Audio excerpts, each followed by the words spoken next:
நிகழ இமயமலையின் மீது பல நாடுகள் இருக்கின்றன. அதிலே மிக அழகான நாடுகளில் ஒன்று நேபாளம்.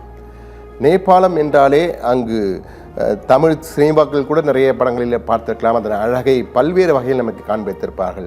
எவரெஸ்ட் சிகரம் முதல் பல்வேறு அழகிய மலை தொடர்கள், அந்த பனி படர்ந்த சிகரங்கள், அதே போன்று இயற்கை கொஞ்சம் பசுமை வாய்ந்த அடற்காடுகள் என நாம் நேபாளத்தை பற்றி கேள்விப்பட்டிருப்போம். அப்படிப்பட்ட அழகு மிகு எழில் மிகு நேபாளம் தற்போது எப்படி இருக்கிறது என்பதை எடுத்துக்காட்டும் வகையிலே சில காட்சிகளை நாம் பார்க்க இருக்கிறோம். முதலில் நேபாளம் எப்படி இருந்தது, 3 தினங்களுக்கு முன் எப்படி இருந்தது, தற்போது எப்படி இருக்கிறது என்பதை தான் தற்போது நாம் பார்த்து கொண்டிருக்கிறோம். நேபாளம் முன்பு, நேபாளம் தற்போது காட்சி திரையிலே பார்த்து கொண்டிருக்கிறோம். முழுமையான திரையில் பார்க்கும்பொழுது இன்னும் தெளிவாக நமக்கு தெரியும் எவ்வளவு அழகாக நேபாளம் முன்பு இருந்தது, தற்போது எப்படி இருக்கிறது. இதை பார்த்தால் கலங்காத கண்களும் கலங்கும் என்பார்களே, அப்படி ஒரு காட்சி தான். இயற்கை கோபம் கொண்டால் அவ்வளவுதான் என்பதற்கு நேரடி சாட்சி. எவ்வளவு அழகாக கட்டிடங்கள் இருந்த காட்சி இது நேபாளம் முன்பு. அதே நேபாளம் கிட்டத்தட்ட அதே இடத்தில் எடுக்கப்பட்ட காட்சி தான் தற்போது நாம் நேபாளம் தற்போது என்று பார்த்து கொண்டிருப்பது. சேரும் சகதியமாக அந்த ஆறு அடித்து சென்றது. அந்த ஆற்று சுனாமியின் காரணமாக, இந்த இமாலயன் சுனாமி என்கிறார்கள் இதை, அதனுடைய காரணமாக தற்பொழுது சேரும் சகதிகளுமாக காட்சியளிக்கிறது. அதற்கு முன் அழகாக பல்வேறு வண்ணங்களில் வீடுகள் தோழ இயற்கைகள் கொஞ்சம் இருந்த நேபாளம் தற்போது எப்படி இருக்கிறது என்பதை தான் நாம் பார்த்து கொண்டிருக்கிறோம். நேபாளம் முன்பு, நேபாளம் தற்பொழுது என்று, அதாவது சீன பகுதியிலே நேபாள சீன எல்லையிலே இருந்த ஒரு பனிப்பாறை உடைந்து கீழே விழுந்து அதன் மூலமாக ஏற்பட்ட பெரு வெள்ளத்திலே நேபாளத்திலே அந்த ஆற்று சுனாமி, இமாலயன் சுனாமி ஏற்பட்டு மிகப்பெரிய பேரழிவு இதுவரை நேபாளத்தில் இது போன்ற பெருவெள்ளம் வருவதெல்லாம் வழக்கமான ஒன்றுதான். அதிலே எந்த மாற்றம் இல்லை. அடிக்கடி ஒவ்வொரு ஆண்டும் இது போன்ற மழை காலத்திலே அங்கு பெருவெள்ளம் வருவது என்பது வழக்கமான ஒன்று. ஆனால் இந்த முறை வந்தது நேபாளத்தின் வரலாற்றிலே, நேபாளத்தின் வரலாற்றிலே இது போன்ற ஒரு பேரழிவு, இது போன்ற ஒரு சுனாமி, இமாலயன் சுனாமி வந்தது இல்லை என்று கூறும் அளவுக்கு மிகப்பெரிய தாக்கத்தை ஏற்படுத்தியிருக்கிறது. நேபாளம் முன்பு எப்படி இருந்தது, தற்போது எப்படி இருக்கிறது என்ற காட்சிகளை பார்த்து கொண்டிருந்தால் இன்னும் சற்று நேரத்தில் மற்ற காட்சிகளை பார்க்க போகிறோம். அந்த காட்சிகள் உண்மையிலேயே மனதை கலங்க வைக்கக்கூடிய காட்சிகளாக இருக்கும். எப்படியெல்லாம் இந்த காட்சிகள் வந்தன என்று. நேபாளம் முன்பு இப்படி இருந்த அழகிய கொஞ்சம் நேபாளமாக இருந்தது, தற்பொழுது எப்படி இருக்கிறது என்று. இது நேபாளத்தின் மற்றும் ஒரு பகுதி. இது தலைகீழான நேபாள் என்பதற்கு இதெல்லாம் உதாரணங்கள், நேரடி சாட்சியாக நமக்கு கிடைத்த காட்சிகள். இது ஒரு மலைப்பகுதி, மலைச்சரிவு.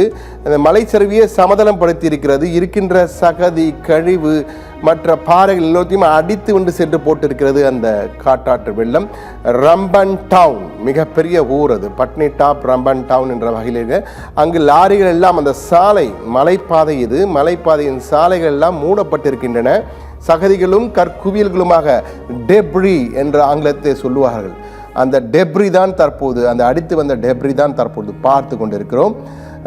இப்படிப்பட்ட நேபாளம் மீண்டும் எழுந்து வருவதற்கு பல ஆண்டுகள் ஆகும். குறைந்தபட்சம் 3-4 ஆண்டுகள் ஆகும் என்று அங்கிருந்து வரும் தகவல்கள் தெரிவிக்கிறார். அந்த அளவுக்கு நேபாளம் இதுவரை சந்தித்திராத மிகப்பெரிய பேரழிவை சந்தித்திருக்கிறது. அதுவும் தற்போது அந்த லாரிகள் இருக்கின்ற காட்சிகளை பாருங்கள். அந்த லாரிகள் எல்லாம் புதைந்திருக்கின்றன. மணலிலே புதைந்திருக்கிறார் என்று கேட்பார்கள் அல்லவா, சகதியில் புதைந்திருக்கும் லாரிகள், அந்த பெட்ரோல் கொண்டு செல்லும் லாரிகள், இவை அனைத்தும் பாருங்கள் அந்த சகதிகளிலே புதைந்திருக்கிற லாரிகள். அப்படியே விட்டு லாரிகளெல்லாம் ஓடிவிட்டார்கள் என்றால் வெள்ளம் மாறி திடீரென்று அடித்து மேலே சென்றிருக்கிறது. அந்த வெள்ளத்தின் தாக்கம் அந்த அளவுக்கு இருந்திருக்கிறது. அந்த சாலைகள் எல்லாம் தற்போது இல்லை. அங்கு வெறும் சேரும் சகதியும் கற்குவியல்களும், மலையிலிருந்து அடித்து வரப்பட்ட கற்குவியல்களும் தான் அங்கு இருக்கின்றன. அந்த அளவுக்கு தான் காட்சி நாம் பார்த்து கொண்டிருக்கிறோம். இதற்கு அடுத்து நாம் பார்க்கின்ற காட்சி மேலும் நம்மை திணற வைக்கும். அதாவது ஒரு கிராமத்திற்குள் அந்த வீடுகளை தேடி செல்கின்ற காட்சிகள். இது பாருங்கள், அதாவது ஒரு நொடியிலே உயிர் தப்பியது என்பார்களே, இந்த காட்சி தான். இந்த காட்சியை பார்த்தால் நம்ம அந்த ஒரே ஒரு நொடி அவர்களெல்லாம் பார்த்து திடீரென மலை சரிவு, அந்த ஆற்று நீரை அடித்து வரும்போது மலை சரிந்து இருக்கிறது. அந்த முழு திரையிலே மீண்டும் பார்க்கலாம். அதை பார்க்கும்போது தான் உங்களுக்கு தெரியும். முழு திரையிலே பாருங்கள், ஒரு நொடியிலே அந்த கிட்டத்தட்ட 30-40 பேர் இருக்கிறார்கள், அடித்து பிடித்து ஓடி வருகிறார்கள். இதிலே நமக்கு நம்பிக்கை தரக்கூடிய விடயம் என்னென்றால், யாருக்கும் எதுவும் ஆகவில்லை, அனைவருமே ஜாக்கிரதையாக தப்பிவிட்டார்கள். இதில் இந்த 40 பேரும் கிட்டத்தட்ட பலியாக இருக்க வேண்டும். ஒரு நொடியிலே ஓடி வருகிறார்கள். அந்த பாறையும் நின்று விடுகிறது. இதற்கு என்னென்றால், இதில் ஹைலைட் என்னவென்றால், இவர்கள் சென்று சிறிது நேரம் கழித்து அந்த ஒட்டுமொத்த நிலப்பாதையும் மலைப்பாதையும் அப்படியே சரிந்து இருக்கிறது. ஆனால் இவர்கள் அந்த ஒரு நொடியிலே தப்பிவிட்டார்கள். கரணம் தப்பினால் மரணம் என்பார்கள். இது போன்ற ஒரு நொடியிலே அவர்கள் உயிர் காப்பாற்றப்பட்டிருக்கிறது. சில நொடிகளில் இந்த பக்கம் கடந்து வருகிறார்கள். சில பேர் இன்னும் அங்கு இந்த முறையே நின்றார்கள். ஆனாலும் அந்த அவர்களுடைய நல்வாய்ப்பு, அங்கு அந்த சரிவுகள் அதோடு நின்று விடுகிறது. அவர்கள் கடந்து வந்த பிறகுதான் மீண்டும் பெரிய சரிவு ஏற்பட்டு அந்த பகுதி முழுவதுமே கீழே சரிந்திருக்கிறது. ஆனால் தப்பிவிட்டார்கள். அந்த 40 பேருமே தற்போது 38 பேர் என்று சொன்னார்கள். 38 பேருமே தற்போது மிகவும் பத்திரமாக பாதுகாப்பான இடங்களுக்கு சென்று விட்டார்கள். இந்த காட்சி தற்போது மிகப்பெரிய வைரலாக சமூக வலைதளங்கள் சென்று கொண்டிருக்கிறது. அந்த கடைசி நேரத்திலே தப்பிய காட்சிகள் என்று பரபரப்பாக சென்று கொண்டிருக்கிறது. இதையெல்லாம் பார்க்கும்போது உண்மையிலேயே பதறுகிறது என்பார்கள். அப்படி ஒரு காட்சி தான் நாம் பார்த்து கொண்டிருக்கிறோம். இதற்கு அடுத்த காட்சியை பார்க்க போகிறோம். அந்த காட்சி உண்மையிலேயே இதுவும் முழு திரையில் பார்க்க வேண்டும். அதாவது ஒரு வீட்டிலே இருக்கிறார்கள். வீட்டை விட்டு வெளியே போக மனம் இல்லை என்றால் அந்த மாடி வீட்டில் இருக்கிறார்கள். அந்த மாடி வீட்டை கிட்டத்தட்ட மலை மீது தான் இந்த வீடை கட்டியிருக்கிறார்கள். மலை மீது ஒரு 2 மாடி கட்டிடம் இது. அந்த கட்டிடத்தை சுற்றி சாலை முழுவதும் கழிவுகள், சகதிகள், ஆற்று நீர், காட்டாற்று வெள்ளம், சுனாமி என்பார்களே, அப்படி ஒரு ஆற்று சுனாமி. இப்போ மறுபக்கத்திலே ஆறு ஓடுகிறது. 2 பக்கம் அடித்துக்கொண்டு அந்த வீட்டில் இருந்த 11 பேர் இருந்திருக்கிறார்கள். அந்த 11 பேரின் கதையை நினைத்து பாருங்கள். நேரமாக ஒவ்வொரு நிமிடமும் அந்த அளவு உயர்ந்து கொண்டே வருகிறது. அந்த நீங்கள் பார்க்கலாம், அந்த தண்ணீரின் அளவு நீர்மட்டம் உயர்ந்து கொண்டே வருகிறது. அந்த உயர்ந்து கொண்டே வருவதால் அவர்கள் அலறுகிறார்கள். என்ன செய்வதென்றே தெரியவில்லை. அவர்கள் இறைவனை பிரார்த்திக்கிறார்கள், இயற்கையை வேண்டுகிறார்கள் என்று பல காட்சிகள் அங்கு அரங்கேறுகின்றன. நமக்கு அந்த அளவுக்கு அதை ஜூம் செய்து அவர் அந்த பதிவு செய்து அவர் எடுக்கவில்லை. ஆனால் அவர்கள் பதத்துடன் இருப்பார். அந்த முதல் மாடியிலே நின்று கொண்டு என்ன செய்வது என தெரியாமல் தவித்து கொண்டிருக்கார். 2வது மாடி, இன்னும் சரியாக 2வது மாடி அது. அந்த கட்டிடத்தை தாண்டும் அளவுக்கு நீங்கள் பார்க்கலாம். தாண்டும் அளவுக்கு தண்ணீர் பீச்சி அடித்து கொண்டு செல்கிறது. காட்டாற்று வெள்ளம், அந்த இயற்கை இமாலயன் சுனாமி. நம் சுனாமியை தமிழகத்தில் நாம் பார்த்திருக்கிறோம். ஆனால் இந்த சுனாமியை பாருங்கள், அதைவிட மிக மோசமாக, கடல் சுனாமியை விட இந்த ஆற்று சுனாமி மிக மிக மோசம் என்பார்களே, அப்படித்தான் இருக்கிறது. ஆனால் இதில் நல்ல விடயம் என்னவென்றால், அந்த கிட்டத்தட்ட அந்த வீடு முழுகும் அளவுக்கு சென்றிருக்கிறது. ஆனால் அவர்களுடைய நல்ல நேரம், வாய்ப்பு என்னவென்றால் அவர்களுக்கு எதுவும் ஆகவில்லை. தற்போது அந்த இடம் சேரும் சகதியுமாக சூழ்ந்திருக்கிறதே தவிர அந்த தண்ணீர் எல்லாம் தற்போது வடிந்து ஓடிவிட்டது. அவர்கள் கிட்டத்தட்ட காப்பாற்றி விட்டார்கள் அனைவருமே. அதற்கு பிறகு ஹெலிகாப்டரில் வந்து அவர்களை ஒவ்வொருவராக மீட்டெடுத்து விட்டார்கள். இருந்தாலும் தற்போது அந்த தற்போதுள்ள காட்சிகளும் விரைவிலே நாம் கொடுக்க இருக்கிறோம். ஆனால் உண்மையிலேயே இது ஒரு திகில் அனுபவம். இந்த திக் நிமிடங்கள் என்பார்களே, அந்த திக் நிமிடங்கள் உண்மையிலேயே அந்த வீட்டின் மேல் இருந்தவர்கள் தான் வந்திருக்கும். அந்த வீட்டின் மேல் இருந்தவர்களுக்கு அந்த திக் நிமிடங்கள் முழு காட்சிகளையும் பார்க்கலாம்.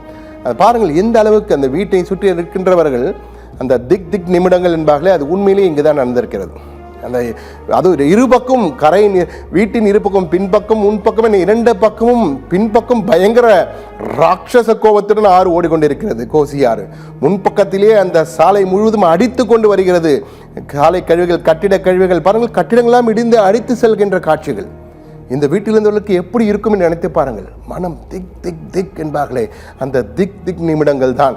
ஆனால் வாய்ப்பு, அனைவருமே காப்பாற்றப்பட்டு விட்டார்கள். அனைவரும் தற்போது நலமுடன் இருக்கிறார். ஆனால் அவர்களுக்கு அந்த மன அளவிலே மிகப்பெரிய அளவுக்கு பாதிக்கப்பட்டிருக்கிறார்கள் என்றால் உயிர் பிழைத்து வந்திருக்கிறார்கள். அந்த கடைசி சாவின் விளிம்பில் வரை சென்று விட்டு வந்தார்கள் என்பார்களே, அப்படிதான் அவர்கள் வந்திருக்கிறார்கள். இதற்கு அடுத்த காட்சியை நாம் பார்ப்போம். இந்த காட்சியை பார்த்தனா அடுத்து பார்க்கின்ற போன காட்சி இந்த காட்சியை தான். இந்த காட்சியெல்லாம் நம்ம ஒரு வீட்டிற்குள் செல்வார், கிராமத்திற்குள் செல்கின்ற காட்சி ஒன்று இருக்கிறது. அந்த காட்சியை விரைவில் பார்க்கலாம். அந்த காட்சியை பார்க்க போகிறோம். இந்த காட்சிக்கு அடுத்த காட்சியாக வரும். இது ஒவ்வொன்றாக நம்ம பார்த்து கொண்டிருக்கோம். இது பாருங்கள், தன்னுடைய அந்த சேரும் சகதியமாக கிராமத்திற்குள் செல்கிறார்கள். அதாவது ஆற்றின் காட்டு சுனாமியை பார்த்து ஓடி ஒளிந்து விட்டு தற்போது அந்த தங்களுடைய வீடுகளை பார்ப்பதற்காக வருகிறார்கள். எவ்வளவு ஆழம் பாருங்கள். அந்த சேற்று மலை மீது, இது ஏதோ தரையில் வந்த சுனாமி அல்ல, மலை மீது வீட்டு கட்டியிருக்க அந்த மலையை தாண்டி வந்திருக்கிறது. இந்த ஆற்றின் வேகம், அந்த இமாலயன் சுனாமி கோசி ஆற்றின் கோபம், அந்த காட்சிகள் தான் தற்போது பார்த்து கொண்டிருக்கிறோம். வீட்டை நோக்கி செல்கிறார்கள். முற்றிலுமாக சகதிக்குள் நடந்து சென்று அந்த காட்சிகளை தான் தற்போதும் பார்க்கிறோம். வீட்டிற்குள் செல்கிறார்கள். வீட்டிற்குள் சென்று ஒன்றொன்றாக பார்த்து கொண்டு வீட்டிலே என்ன இருக்கிறது என்பதை பார்ப்பதற்காக உள்ளே சென்று கொண்டிருக்கிறார்கள். அந்த ஒவ்வொரு வீடாக அந்த பாதுகாப்பு அதிகாரிகள் என்ன இருக்கிறது என்று சொல்லி அவர்கள் பேசுகின்ற காட்சிகள் இவை. அங்கிருந்து ஏதும் எடுக்க முடியுமா, இங்கு இது வைத்திருந்தோம் பாருங்கள். ஒட்டுமொத்தமாக இந்த காட்சிகளை பார்க்கும்போது தான் நேபாளம் மீண்டு வருவதற்கு பல ஆண்டுகள் ஆகும். என்றால் சென்னை பெருவெள்ளத்தின் போது இதே போன்ற காட்சிகளை நாம் பார்த்திருக்கிறோம். அது தரையில், இது மலை மீது. மலை மீது இது சரி செய்வதற்கென்றால் நீங்கள் நினைத்து பாருங்கள் எவ்வளவு காலமாகும் என்று.